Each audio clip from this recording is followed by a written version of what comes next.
ఒక కొలను దగ్గర 2 కప్పలు చాలా స్నేహంగా ఉండేవి. అందులో ఒక కప్ప చెవిటిది.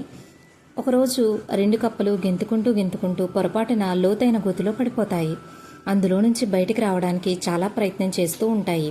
అయితే ఆ గోతికి పైనుంచి మిగతా కప్పలన్నీ కూడా వాటిని డిస్కరేజ్ చేస్తూ ఉంటాయి.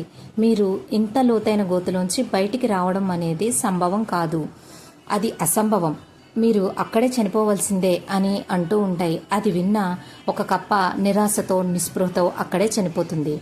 కానీ రెండో కప్ప మాత్రం ప్రయత్నించి చివరికి గోతి నుంచి బయటకు వస్తుంది. అప్పుడు మిగతా కప్పలన్నీ ఆ కప్పని అడుగుతాయి, నువ్వు ఇలా రావడం ఎలా సాధ్యమైంది అని. అప్పుడు ఆ కప్ప అంటుంది, అదేంటి, మీరంతా కూడా నన్ను ఎంకరేజ్ చేస్తూ ఉన్నారుగా, ఆ ఎంకరేజ్మెంట్తోనే నేను పైకి రాగలిగాను అని. మీకు అర్థమైందా? ఆ పైకి వచ్చిన కప్ప చెవిటి కప్ప.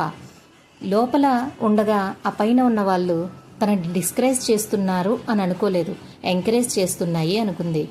ఆ ప్రోద్బలంతోనే పైకి వచ్చింది. మనం కూడా ఏదన్నా సాధించాలి అంటే ఆ చెవిటి కప్పలాగే ఉండాలి.